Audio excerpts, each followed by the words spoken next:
tarde continuamos con el tema de las fronteras y ahora hablamos de otros tipos de fronteras. En primer lugar tenemos aquí a Pastora Filigrana que habla, bueno, de las fronteras culturales, yo diría. La conferencia se llama la reproducción de formes de vida diferents, fronteres entre les formes de vida diferents, i en el resum, en aquesta conferència s'abordarà la repressió política a les formes de vida de la comunitat gitana des de l'inici de l'estat-nació espanyol fins a l'actualitat. El dret penal de l'enemic és aplicat sobre formes de vida concretes. Es fa una comparativa amb altres comunitats reprimides, com moriscs, sefardites o identitats nacionals. A veure, respecte de la conferenciant, jo, la veritat és que la conec poc, no la conec encara. La gent de l'equip, bàsicament joves que la coneixen, estan entusiasmats amb ella, segurament nosaltres també ens entusiasmarem, però bueno, aquesta és la cosa. Però bueno, jo, com que la conec poc, llegeixo el que tinc. És advocada abogada, socia cooperativa andaluza, miembro del sindicat, en castellà, miembro del sindicat andaluz de trabajadores y forma part de la red discriminatoria gitana, RAG. La seva trajectòria activista s'ha centrat en la defensa dels drets humans en un sentit ampli. S'ha implicat en la defensa del dret a l'habitatge, per les migracions, i s'ha destacat per la seva lluita contra la repressió política, el racisme i la llibertat d'expressió. Prenent part en la defensa del processó del Consumiso, Salvador de Sevilla, d'on és originària. Per cert, que diu que Sevilla fa menys calor que aquí. Això és un mal. Bueno, estamos hablando de ahora, la historia, el futuro y el presente del presente. Durant la seva trajectòria ha estat advocada en defensa de les persones gitanes, de les 3.000 viviendes, part del 17 de marzo, associació en defensa dels moviments polítics i socials. Bueno, doncs, com que el que jo puc dir, repeteixo, no té mai interès, li cedo la paraula a ella. Hola, buenas tardes, ¿Qué tal? Bueno, pues voy a intentar compartir con vosotras y con vosotros algunas ideas desde mi experiencia. El título de la charla es amplio, era pretencioso, asustado, porque la represión a formas de vida diferentes pues, es algo que puede abarcar muchas cosas y no solo lo podía abordar desde un punto de vista jurídico único y exclusivamente, porque soy abogada, sino que había que ampliarlo mucho más. Así que yo desde mi experiencia, que como ya ha contado José María, pues he dedicado mucho tiempo de mi vida al activismo, sobre todo a través de la defensa de los derechos, pues de las poblaciones más vulnerables, trabajo con población gitana, con población migrante, soy especial sobre todo en temas sindicales y laborales. Bueno, siempre me ha tocado ser abogada de pobres, ¿no? Digamos, abogada de la gente para la que el derecho no está hecho. El derecho está hecho para otras mayorías. Bueno, pues desde ahí humildemente voy a compartir algunas reflexiones con la ponencia que se me planteaba. Bueno, voy a desvelarlo ya todo, porque voy a decir la hipótesis que voy a manejar y ahora la voy a ir desgranando.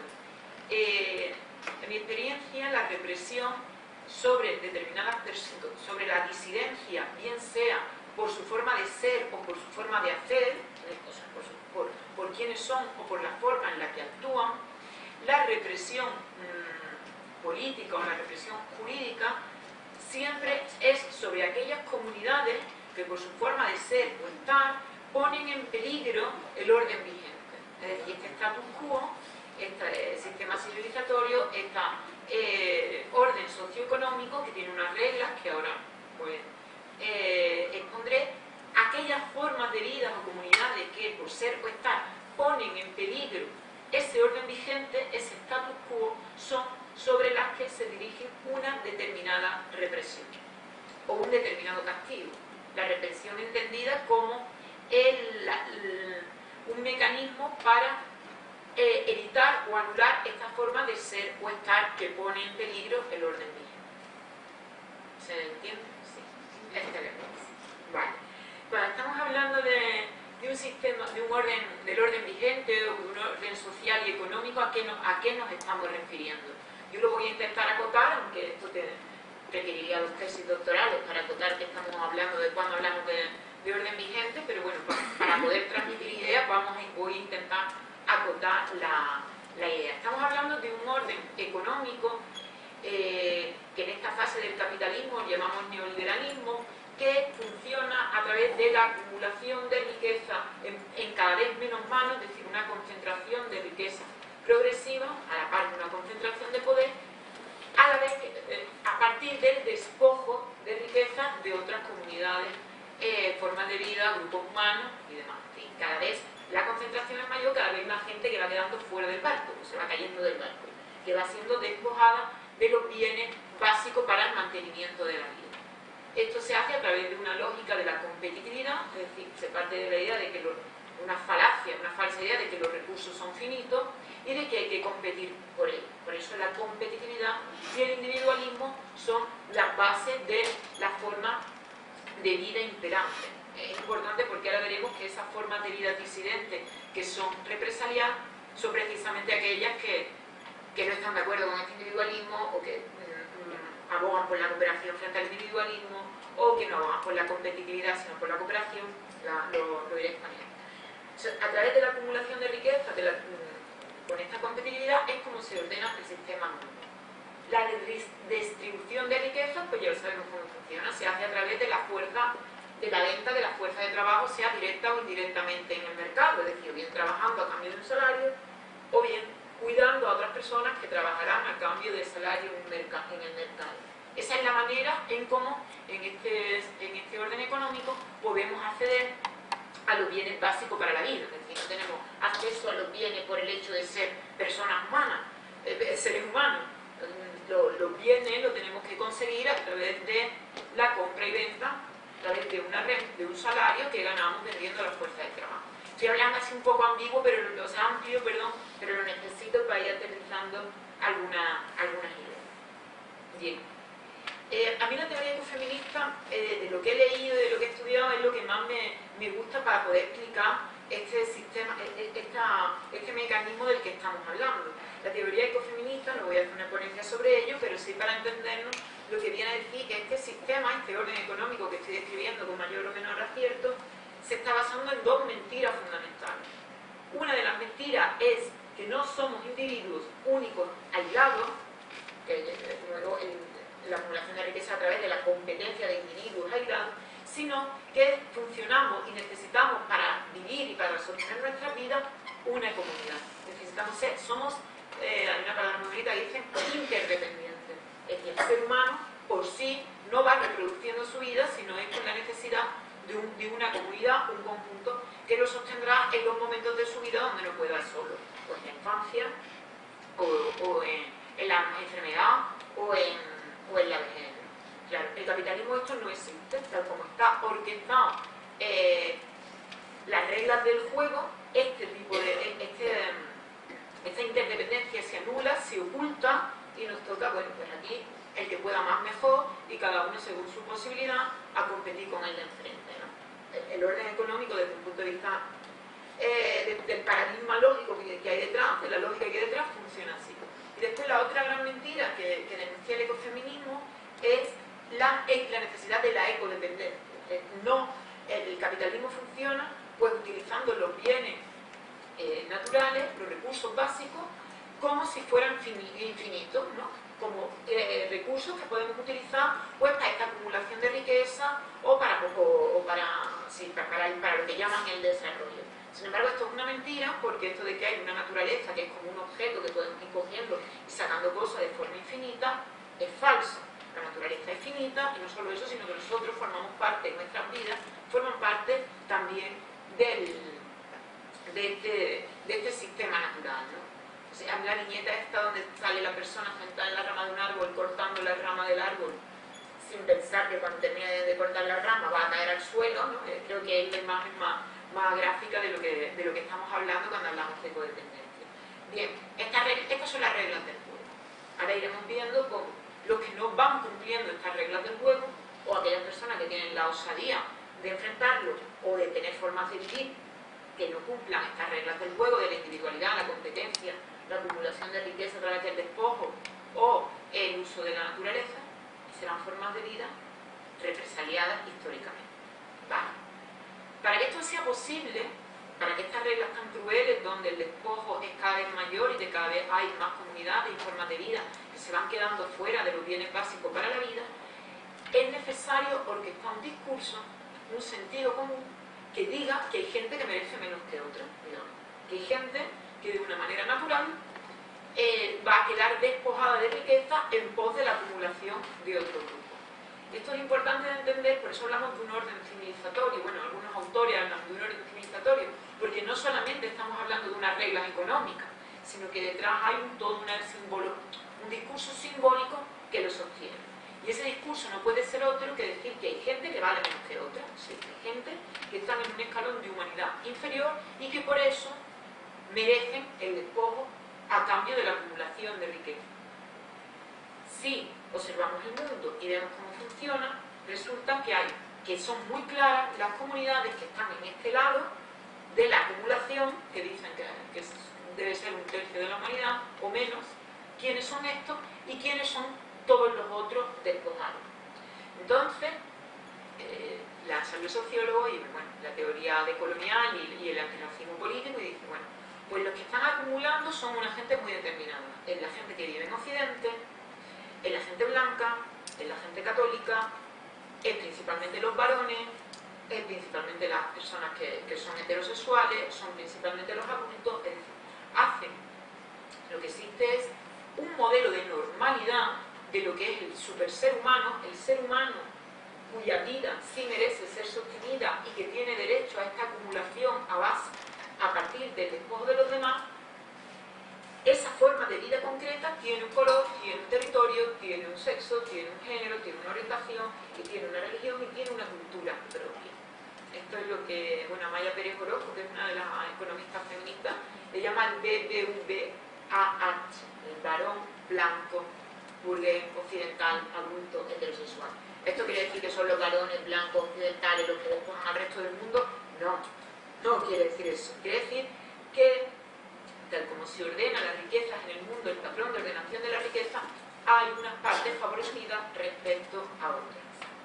Esto quiere decir que las mujeres en el mundo sufren cuotas de pobreza mayores, que las personas no blancas o que no habitan Occidente padecen una pobreza mayor, un despojo mayor, y que a medida que esta escala del humano va bajando, a medida que nos vamos separando de este prototipo ideal de ser humano, posiblemente las violencias, hoy vamos a hablar de represión, las violencias del sistema son cada vez mayores. O dicho de otra manera, la posibilidad de adquirir los bienes básicos para el sostenimiento de una vida se dificulta cada vez más a medida que nos alejamos de este ideal de varón blanco, occidental, heterosexual, adulto.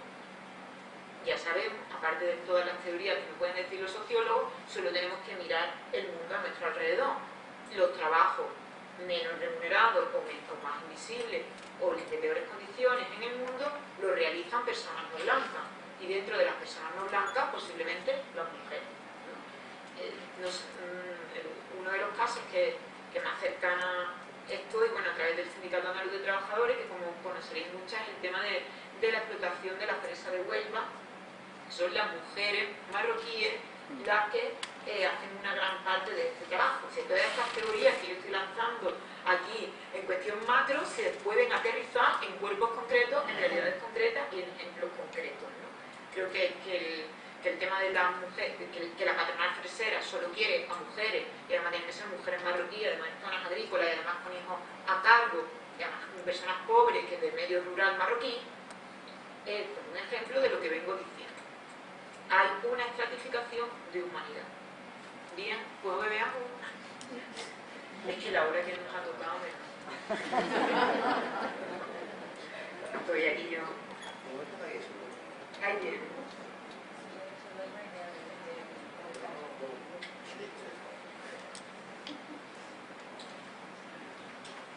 Vale. Entonces, cuando ya decimos, bueno, ¿y eso de la violencia, eso de la represión, qué es? ¿No? ¿Por qué a estas personas se persigue especialmente, o las leyes son más duras, o las posibilidades son más duras? Vale. Cuando hablamos de represión, yo aquí en esta charla voy a utilizar un término más amplio que lo que yo trabajo más, que es la represión política, ¿no? Que es la represión a la disidencia política. Esto en esta tierra, creo que ayer di una charla sobre desobediencia que organizaba Unión Cultural, y digo, bueno, aquí casi que no tengo que explicar con tanta profundidad lo que es la represión a las ideas o a un posicionamiento político. Porque sé que aunque se compartan unas ciertas ideas, la represión ha sido muy visible, ¿no? Aquí en Cataluña. Entonces, cuando hablo de represión, voy a ir a más, ¿eh? No es solamente esa represión física del castigo político, sino que hay otras fórmulas más sutiles que también tenemos que entender. Por ejemplo, yo traigo algunos ejemplos. Una forma de represión es la ridiculización a determinados colectivos por el hecho de ser como son. Pues bueno, la comunidad LGTBI, históricamente, bueno, sobre todo la comunidad gay, la ridiculización del homosexual o del gay, esto también forma parte de la represión que posteriormente puede venir, es decir, toda la discriminación que sufran, o en algunos lugares del mundo la persecución, o históricamente en este mismo país la persecución o la prohibición. Para que se llegue a eso, a formas de violencia más explícitas, antes hay que construir todo un discurso que yo también considero represivo. En el debate lo podemos hablar, pero por ejemplo, la ridiculización o el hacer chiste o la mofa forma parte de esto. O otra forma de represión es la infantilización de determinados colectivos por parte del poder o la no toma en serio, por ejemplo, las mujeres o el movimiento feminista. Hemos visto como históricamente el movimiento feminista ha sido tratado como cuando se salía a las calles a manifestarse o a posicionarse en contra de algo que consideraba injusto, lo que encontraba era un paternalismo de Estado, incluso la propia policía, ¿vale? No pegaban, pero lo que hacían era mofarse o reírse o tratarla con condescendencia, ¿no? Las mujeres, el movimiento de mujeres en esto ha sido muy claro. La invisibilización, el hacer como que no existen, eso es otra forma de represión y violencia a determinados colectivos. Por ejemplo, el caso que os contaba antes de las mujeres marroquíes, de la población subsahariana que trabaja en los campos de Andalucía, de agricultura, bueno, no solo en Andalucía, aquí en Lleida también hay una campaña de las frutas que está sustentada principalmente por mano de obra subsahariana. Bueno, ahora desde hace un par de años ha sido más mediático, pero esto directamente no existía, no estaba en el discurso. Había una invisibilización de estas realidades que solamente había que pasar por esos campos para ver qué tipo de gente era la que trabajaba y en qué condiciones. Esta invisibilización también yo la ejemplifico, pues también para mí es un ejemplo, como una forma de represión y violencia de la represión que estamos hablando. Aquí estas jornadas son para pensar para construir discurso y contrahegemónico, entonces estoy intentando hacer una reflexión más amplia de lo que vendría siendo lo normal. La criminalización política, es decir, no te pego, no te meto preso, o no te castigo, no te multo, pero construyo todo un discurso contra ti, tus formas de vida, tu comunidad o tus ideas. Bueno, lamentablemente también Cataluña está siendo actualmente un ejemplo de esto, es decir, la catalanofobia fomentada por los medios de comunicación es una forma de represión contra un colectivo. Por ser quienes son, no por algo que se hace o no, sino por vivir o por ser, ¿no? Por vivir en un territorio. No sé, esto también es una forma de represión, esta criminalización, este señalamiento como peligroso. De esto hay muchísimos ejemplos. La disidencia política también, ¿no? Los ocupan, los ecologistas que salen y protestan, son peligrosos, el movimiento estudiantil es peligroso.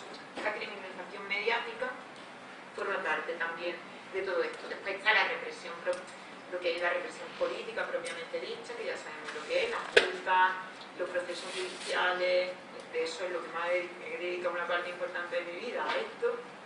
Bueno, en la presentación se llama el asunto del coño insumiso, pues es un claro ejemplo, ¿no? ¿Sabéis lo que es? Sí, ¿no? Vale, pues esto fue un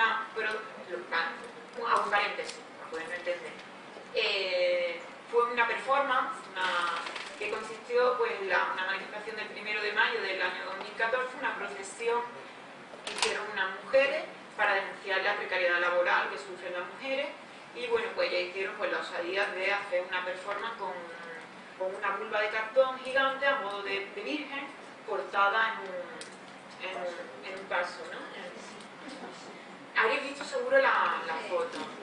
Bueno, una performance artística, una sátira que con mejor o peor gusto podemos tener opiniones sobre el gusto, si es de buen gusto o es de mal gusto. Yo, por ejemplo, no me gustó, pero sí forma parte de la libertad de expresión, el ejercicio de derechos fundamentales. Y sin embargo, bueno, pues los abogados cristianos, un colectivo de ultraderecha ligado con la ultraderecha del Estado español, pues pusieron estas querellas, igual que contra Willy Toledo, como sabéis, y con otros casos mediáticos, se pusieron esta serie de querellas. Bueno, han conseguido que estas personas estén sentadas en un banquillo y se estén enfrentando a un procedimiento judicial, ¿no? No se soportaban en la Argentina. Que somos muchas. Y además,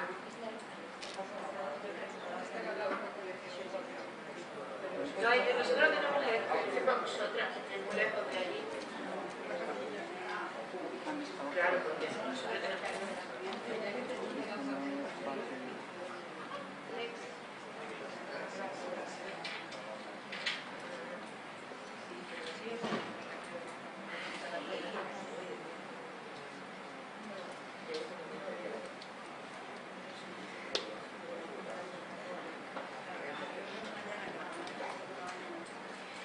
Bueno, pues se ponía el ejemplo de este asunto como un ejemplo de represión política propiamente dicha, ¿no? Y bueno, pues ya la represión más violenta, más dura, pues ya que podemos estar viendo, bueno, pues con el asesinato de activistas ecologistas en Latinoamérica o por lo que ocurre en Siria y en Oriente Medio, bueno, pues con las muertes o los asesinatos en el Estrecho a partir de la política de extranjería, ¿no? Esa podría ser como la represión más, donde hay una violencia más explícita. Pero todo esto, todo lo que vengo hablando, son formas que tiene el poder político de perseguir, intentar anular o frenar determinadas formas de vida o determinados posicionamientos políticos. Todas estas fórmulas no se están utilizando contra hechos concretos sobre lo que están, no son algo que están haciendo la gente, estos grupos, sino algo que son. Cuando hablamos de la teoría del derecho penal del enemigo, realmente de lo que se habla es de esto, de cómo el poder no castiga solo hechos, robar, pegar, matar, hechos, sino formas de ser. Están siendo castigados por quienes son, no por lo que hacen.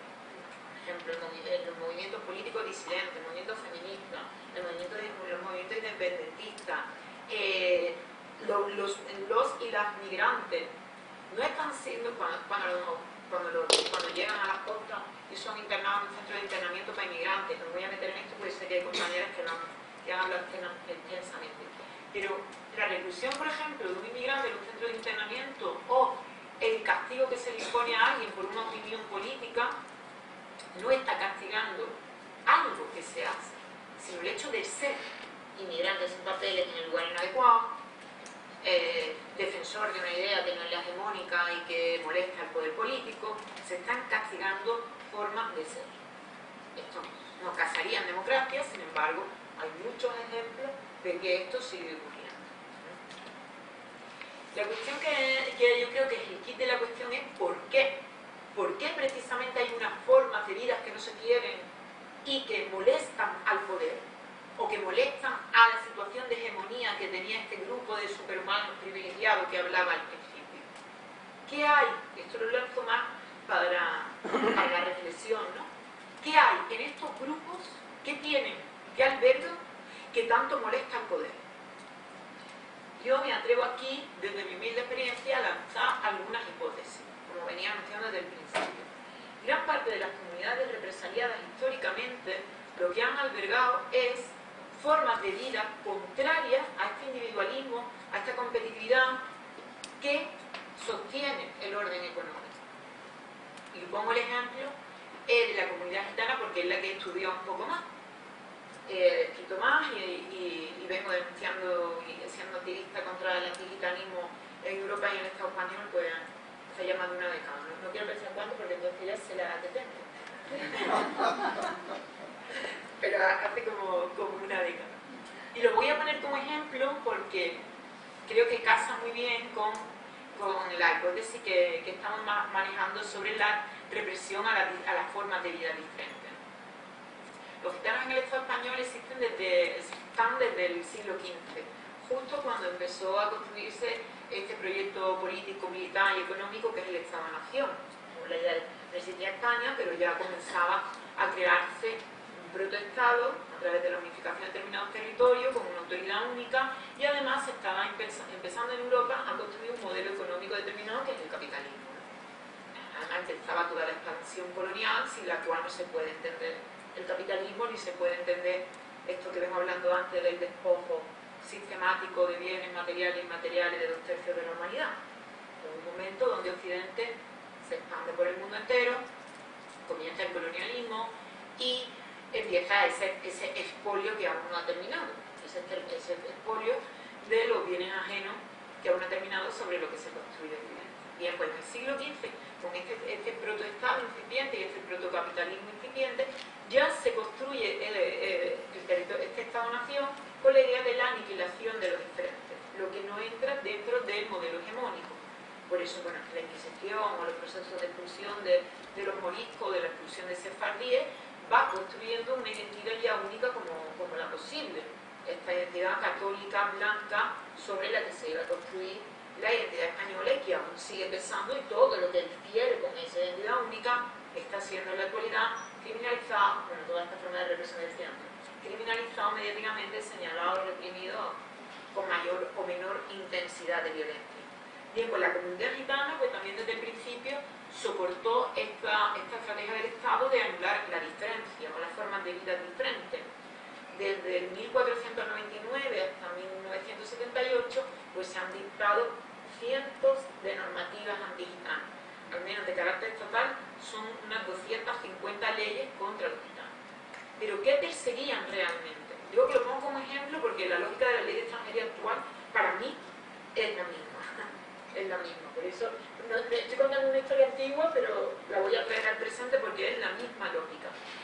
¿Qué estaban persiguiendo de los gitanos? La ley es muy clara, lo que perseguían era que se asentaran, se asentaran en la tierra y trabajaran a cambio de un salario para un señor feudal y no andaran juntos. Es decir, lo que se pretende es que entren en un modelo de producción capitalista, que vendan su fuerza de trabajo a cambio de un salario y que diluyan sus comunidades. Hasta entonces, las comunidades gitanas, bueno, y después también, porque costó mucho, costó 500 años intentar que se consiguiera, y yo creo que no se consiguió, vivían con una forma mucho más cooperativa de vida, donde siempre intentaron huir del trabajo asalariado, es decir, trabajar para otro y tener sus formas de vida económica propias, ¿no? Pues a través de la herrería, o la cestería, o el arte, en fin, formas de vida que no estuvieran pautadas a través de la dirección del trabajo de un tercero. Y junto a esto persiguieron sus formas de ser, persiguieron la lengua. El romano se habla en toda Europa, el romano es la lengua del pueblo gitano, que se habla en toda Europa, excepto en el Estado español, porque fueron 500 años de represión a muerte literalmente, con condena de muerte por el habla de la lengua. También revivieron sus formas de vida y sus costumbres. Atacaron tanto el ser como el hacer, cómo era su identidad, porque estaba fuera de este paradigma blanco-católico, a pesar de que los gitanos sí se asumieron la religión católica y quizá eso fuera lo que hizo que no lo escucharan como moriscos y sefardíes, pero bueno, mantenían una idiosincrasia propia cultural, y esta resistencia a someterse al modelo de producción y consumo imperante que ya imponía el capitalismo. Toda la normativa, si se estudia, lo que está persiguiendo es esto, que trabajen para otros, que cada vez van cerrando más las profesiones que pueden ejercer la población gitana, hasta que en el año no voy a traer la fecha, pero en el siglo XVII se cierra y solamente pueden trabajar en la agricultura, es decir, todo gitano que no trabaje en la tierra es represaliado, la primera vez con un sello de fuego y después con el destierro y la muerte, y cada vez son menos las zonas donde pueden habitar. A veces se cierran las localidades donde puedan habitar, porque había toda una política de separación, de disgregación, porque el hecho de que fueran comunidades que permanecían juntas pues era una amenaza. Lo que yo mantengo es que eran formas de vida represaliadas porque estaban siendo una osadía frente al modelo económico, que lo que querían individuos explotables económicamente. Cuando tú te sales de la idea de la competitividad, empiezas a cooperar, cuando tú no eres un individuo sino que eres una colectividad, y cuando empiezas a buscar maneras de una economía cooperativa que no tiene que pasar directamente por la venta de las fuerzas de trabajo, eso está totalmente prohibido por el sistema, porque va en contra de los intereses mismos de cómo funciona la acumulación de riqueza y empieza a ser perseguido. Como decía, no hay mucha diferencia con la ley de extranjería actual. De hecho, hay una serie de paralelismos bastante sorprendentes, porque como sabéis, la ley de extranjería lo que hace en la actualidad es que la persona es sujeto de derecho en tanto en cuanto tiene una actividad productiva, es decir, en cuanto trabaja para otra persona con un contrato de trabajo. Si conocéis mínimamente la ley de extranjería, los permisos de residencia y trabajo solamente se conceden a aquellas personas que tengan un contrato de trabajo. La reagrupación familiar de personas reagrupadas tiene que tener un contrato de trabajo. Es decir, la productividad para el sistema es base del otorgamiento de derechos a día de hoy en las leyes de extranjería. Igualmente, la ley de extranjería actual también tiene limitado aquellas profesiones a las que pueden acceder la población migrante. Los migrantes no vienen aquí y trabajan de lo que sepan o puedan. Hay una serie de trabajos que se le llama de difícil cobertura, que el gobierno dice periódicamente, creo que cada 3 meses saca los catálogos de difícil cobertura, donde están las profesiones pues, que la población autóctona no quiere o no puede cubrir, y esas son las que se le puede ofrecer a una persona migrante. Por cierto, la agricultura, al igual que los gitanos en el siglo XVII, sigue siendo una de las profesiones que pueden hacer las personas migrantes. Por eso cuando vemos a los subsaharianos y Eida trabajando la fruta, es porque son los trabajos más penosos los que van quedando para la población que tiene menos oportunidad de elegir, ¿no? Ya os acordáis de la escala esta, si eres pobre, si no eres blanco, si eres mujer, estos trabajos que van quedando fuera. Y además, la ley de extranjería actual es muy curioso porque cuando te da el primer permiso de residencia, si es que consigues ese contrato de trabajo para una profesión que esté permitida, está limitado a una provincia determinada. Es que por eso cuando lo de que los inmigrantes nos quitan el trabajo hasta cierto punto, porque verdaderamente es muy estrecha la ley de extranjería. Las personas migrantes solamente pueden estar en una sola provincia por lo menos, al menos el primer año que tienen permiso de residencia y trabajo, y solo determinadas profesiones. Como veis, las leyes históricas contra el pueblo gitano venían también intentándolo encerrar en una serie de territorios y con unas profesiones muy determinadas, siguiendo esta escala de lo subhumano. Claro, estas cuestiones, esto no es casual, esto no es que el capitalismo sea sádico, esto es que el capitalismo genera bolsas de pobreza continuamente, porque a mayor acumulación de riqueza, más despojo y mayores bolsas de pobreza, y se necesita un discurso que justifique que existan esas bolsas de pobreza. Y que mejor discurso que decir que estas personas son inferiores.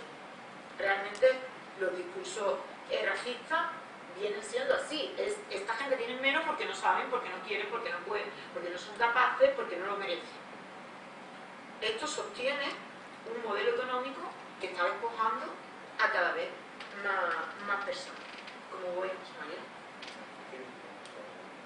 10 minutos, ¿no? De todas maneras voy a ir.